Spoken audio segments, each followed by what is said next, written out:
Is this Mrs. Johnson? Calvin Johnson's wife? Huh? Being called a Mrs. While I was thinking about my late husband, the police officer suddenly said this. Your husband has been rushed to the hospital after a traffic accident. What in the world is this person talking about? But my husband passed away 2 years ago? My name is Zara. I'm a 34-year-old office worker. Currently, I live with my parents and my 5-year-old son Noah. My husband Calvin passed away 2 years ago, and I've been raising my son as a single mother with my parents' support. I used to be a full-time housewife, but I'm truly grateful that I can now work as an office employee. When my husband was still alive, he worked diligently as a company employee. After having our child, I became a full-time housewife, and from then on, I took care of the household while my husband supported the family financially. We both put our child first and maintained a fairly good relationship as a couple. I thought we would continue making memories together as a happy family. Then one day, my husband received an offer for an overseas assignment. Noah is still little, but I'd really like to try this. It's for 5 years, so I'd have to go alone. Would that be okay? True, since our son had just been born, I couldn't go with him. I understand. You can leave Noah to me. Thank you. Since it's overseas, I probably won't be able to come back often, but I'll do my best. Although I felt lonely, I decided to support my husband's desire to advance in his career. After that, I spent my days with our son while keeping in frequent contact with my husband who was working abroad. I thought I might get unbearably lonely without him, but since our son was quite energetic and running around everywhere, time flew by as I was caught up in childcare. When our son was a baby, he had terrible night crying spells and would wander off somewhere if I wasn't watching. So I had to keep my attention on him constantly, which made it difficult to communicate properly with my husband. With the time difference, my husband could only call when I was putting our son to bed or during mealtimes. Therefore, we mainly communicated through email, and we would have lengthy video calls on my husband's days off. Being so wrapped up in childcare, a year passed in the blink of an eye. My husband came home once during Christmas. How's the overseas assignment? My head feels like it's going to explode with all the new things, but it's fulfilling, and I'll keep doing my best. I see. Don't push yourself too hard. Thanks. Noah has grown so much while I haven't seen him. We haven't been able to talk on the phone much lately. Children grow up so fast. Noah, it's Papa. Papa. Oh. Did he just say it, Papa? Yes. He did. For the first time. Noah's such a smart boy. Perhaps because we were excited about our reunion after so long, we made a big fuss over even small things. My husband could only stay for about 2 weeks, so we spent those days visiting both our parents' homes and had a very fulfilling time. All too soon, the day came for my husband to return overseas, and I felt incredibly lonely knowing I wouldn't see him for a while again.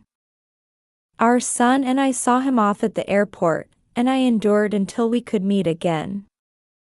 At first, I felt lonely without my husband, but as I became busy with childcare again, time passed quickly. Our son learned more and more words, and along with that, he learned to walk, expanding his range of activity. This meant I had to watch him even more carefully to prevent him from wandering off somewhere. Since I was taking care of him alone, I had to protect him. I burned so many calories that I had nothing to do with post-pregnancy weight gain. In fact, I became thinner than before my pregnancy. Another year passed somehow. I thought my husband would come home for Christmas this year too, but in early December, I received this message from him: "Sorry, but work is really hectic, and I don't think I can make it home for Christmas." I was very shocked. I hadn't seen my husband for about a year since last Christmas. Also, he apparently had a sudden increase in workload, and our video calls had become much less frequent. I had been enduring because I thought we'd meet at Christmas, so learning this wouldn't happen made me feel terribly lonely. I see. But if it's work, it can't be helped. I was extremely depressed. But I told myself that my husband was working hard to support our lifestyle. Since it was Christmas anyway, I went to my parents' home and spent it with them. Both my father and mother seemed happy to spend time with their grandson.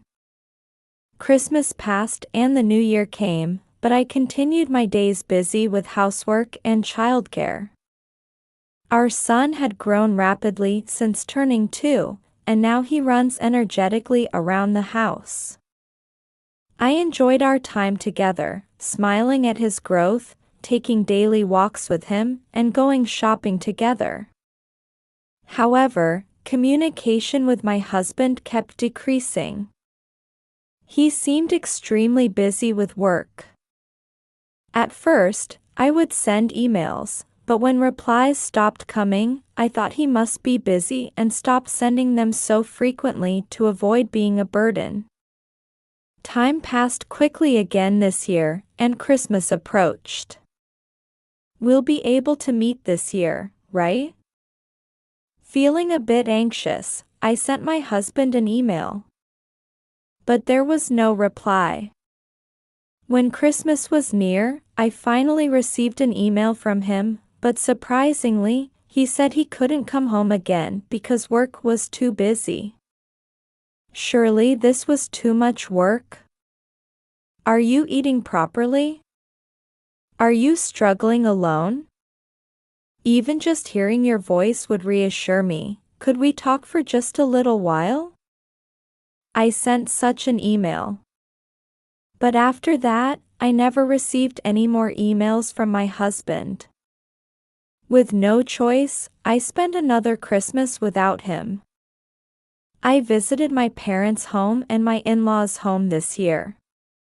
Even without my husband, his parents would want to see their grandson. While his parents enjoyed spending time with their grandson, they were worried about their son not returning home. We've been trying to contact him too, but we only get brief replies like "okay" or "understood," so we're worried. It seemed his parents weren't able to communicate much with him either, and they were anxious too. Then, in the midst of all this, an unbelievable event occurred. One day, I received a call from my husband's company. Please stay calm as you listen to this. We just received word from an employee at our overseas branch that your husband has passed away. What? For a moment, I couldn't understand what they were saying. What do you mean? When I asked for details, they told me that my husband had gone snorkeling with a colleague for a change of pace, but he had been so absorbed that he didn't notice a shark approaching and was eaten. His colleague had returned to the beach for a break, but my husband had said he would stay in the water to swim a bit more. The colleague saw a rescue boat moving and wondered what was happening, but when the boat headed in my husband's direction, they asked the lifeguard and learned that they had found evidence of someone being attacked by a shark. My mind went blank. My husband died? No, surely this must be a case of mistaken identity. I wanted to think that, but if his colleague who went to the beach with him said so, it must be true. I immediately reported this to my in-laws. They both turned pale and collapsed to their knees. The next day, my husband's company's supervisor came to apologize to us. However, since it was an accident during private time, the company bore no responsibility. We couldn't bring ourselves to blame the supervisor who came to apologize. After that, we held my husband's funeral. Since there was no body, we each brought meaningful items to place in the coffin. Our son had just turned 3 and didn't understand the concept of death. He started crying because he was stressed about having to stay quiet, so my mother-in-law's sister thoughtfully took him outside. For me and my in-laws, beyond the sadness of losing my husband, we were especially heartbroken that we didn't even have his body. From now on, I would have to raise our son without his father. However, because his body wasn't found, he was officially considered missing, and I couldn't receive survivor's pension. I had to hurriedly look for work. Worried about me, my parents suggested I move back home. Although it pained me to give up the apartment where I had lived with my husband, it was necessary to ensure a good educational environment for our son.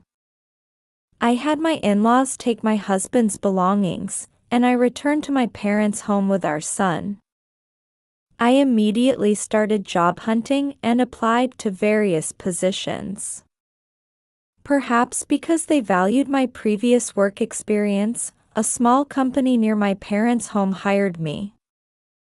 Initially, it was as a contract employee, with the possibility of becoming a full-time employee depending on my performance. I was grateful just to have found work and worked very hard.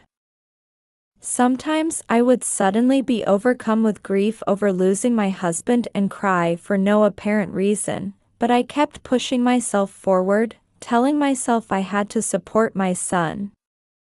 With my parents' help, I worked hard as a single mother. Days passed, and 2 years went by since my husband's death. Work was going well, and I became a full-time employee a few months ago. The salary is better than before, and the benefits are good, which I'm truly grateful for. Somehow, I managed to achieve a stable life. Then one day, I received a call from the police. "Hello, this is the police department." The police. "Is this Mrs. Johnson? Calvin Johnson's wife?" Huh? While I was thinking about my late husband after being called Mrs., the police officer suddenly said this: "Your husband has been rushed to the hospital after a traffic accident." What? What in the world is this person talking about? "We need you to come to Central Hospital immediately." As the police officer continued speaking, I interrupted and said, "But my husband passed away 2 years ago?" Eh? My husband died overseas 2 years ago.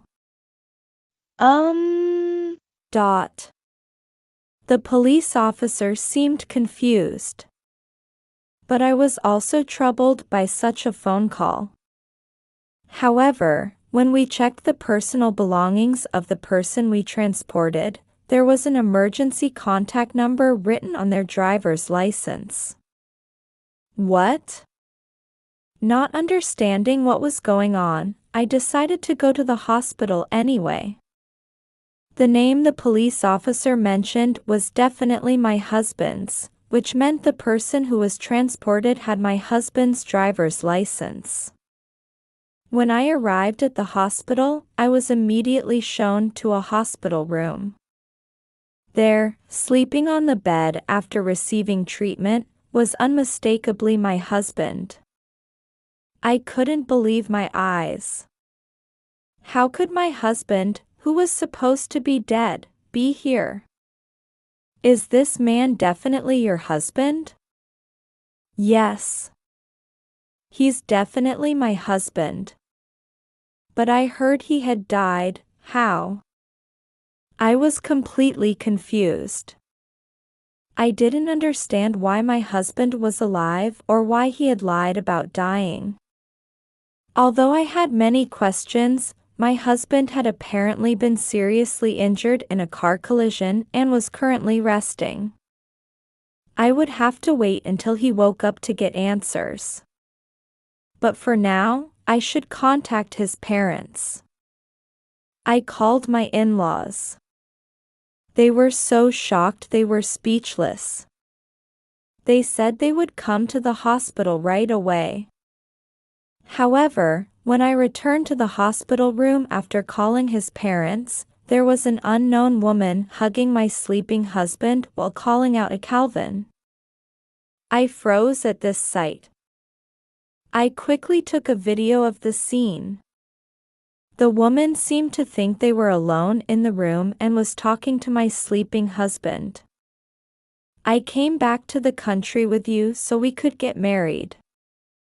You said it had been 2 years, so surely your wife would file for divorce.